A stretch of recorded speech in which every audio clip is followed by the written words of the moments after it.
talked about the 12th house before, but I want to talk about the 12th house in a way that relates to me personally so that I can explain my personal views on the 12th house as a heavy 12th houser. So my sun is in the 12th house, and I'm sun conjunct Chiron.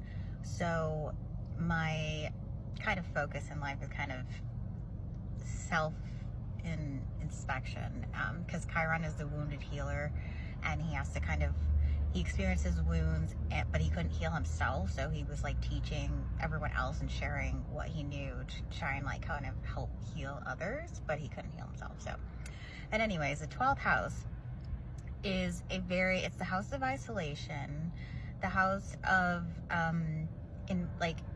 isolated places, so like prisons, jails, hospitals, institutions like that are or even like you could think like where the nuns live, like on a convent or something like that.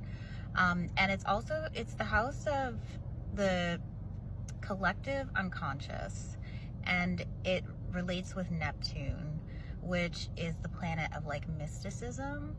And so a lot of that does go into the 12th house, things that are outside of like the bounds. So it's known as the the house of self-undoing. And the reason that is because things like addictions come up in this house. And this house it's about the subconscious, really, and connecting with our inner selves, which is why to me, I like to think of it almost like being underwater. If you think of like the ocean, you can see all the fish swimming around and the whales and all the sea creatures. I feel like the planet is really more like that visually. Like if we were under the ocean, and all the sea creatures going around swimming, like there's so much energy in the planet that we don't see, and the connections with all of that. And that's like how like life and time and space and light and energy works, and radio waves and all that. And so there's so much that's unseen, and that's what this house is really about. And so the self-undoing aspect is because when we, for example, my personal example is that I would criticize people a lot, and I was criticizing groups of people that I didn't relate with, and because to me, I couldn't relate with their experiences, and if I wasn't saying anything mean to them, then it was fine. It was just my opinions, especially if I kept them to myself. But the reason I was criticizing these groups is because I was relating to those groups subconsciously, and so I was criticizing myself. That's what the 12th house is all about. It's like projection is a heavy thing with the 12th house, because when we don't see what's going on inside of us, we project our reality out into the world, like the way we see it. And the 12th house, it's interesting because the way we see ourselves through the 12th house is not the way everyone else sees us through the 12th house. We can't see ourselves clearly through this house because it is the house of the subconscious. It's not an easy, accessible house. Another example of self-undoing is like when we engage in, like using substances because it helps us escape our mind or our body. That's kind of what the 12th house is about. And 12th housers are 12th housers because they have a connection and a reason why they want to escape the worldly plane and enter the unknown, the unseen. And it's because it also relates to past lives. And so the pull to that is because there's so much inside of us that we're trying to access, or that we don't have access to.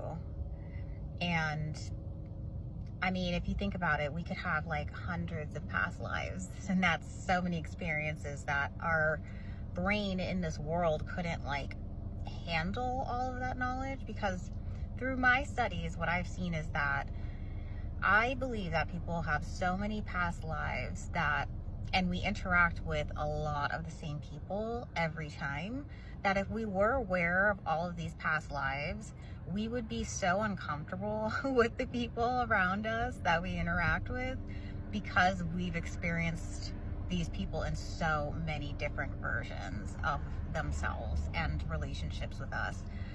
So just one aspect like that is something that our brain can't consciously know, because it's like, I don't think you would want to know that your husband was someone in a past life that murdered you, or that your sister in a past life was your mother, or, you know, things like that. Like, it would be really strange.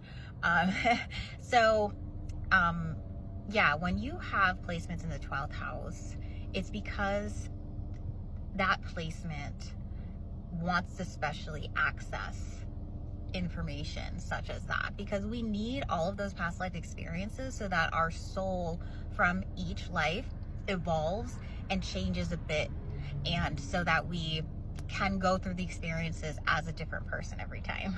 So, you know, there's always cycles too in life. So what I've seen through reading charts is that, you know, everything's connected, everything is designed, in my opinion. And so, like, our past lives, I feel like, here's an example of a cycle that I've seen. Someone can go from having a huge ego, but they were really good in the sense of like speaking for themselves and being loud and things like that. But then in the next life, they'll come in and their confidence won't be as high, because people always put them down from the start this time, as opposed to the last life where they were free to say whatever they wanted. So now they have to overcome the challenge of the life of people making them feel uncomfortable to speak, so that this time when they're speaking, they won't be so much in their ego about it. And then after that life, you probably would go and experience a slightly different version of that, where once again, you may start maybe having too much of, maybe not ego this time, but maybe a problem with like boundaries or something, because we didn't really maybe work or achieve the highest potential with our boundaries that we wanted to the last time. So that's just an example of how complex this house really is, because I could literally talk about the 12th house for hours. So yeah, the 12th house is a very mystical house. It's where we connect with like our kind of inner spirituality, as opposed to the 9th house, which is like higher learning, almost like religious beliefs, or looking into like the research of religions and things like that. So it's almost like, to me, I kind of feel like the 9th house is like the starting point to then jump to the 12th house later. Like, I mean, not jump there, but go through the processes to then end up at the 12th house, because everybody enters cycles where they enter the 12th house, or like I mean, the 12th house is always with us, but in a sense, like, you could have a very 12th house heavy year where you're very introspective that year. So that's what I mean, like entering the 12th house, like so yeah.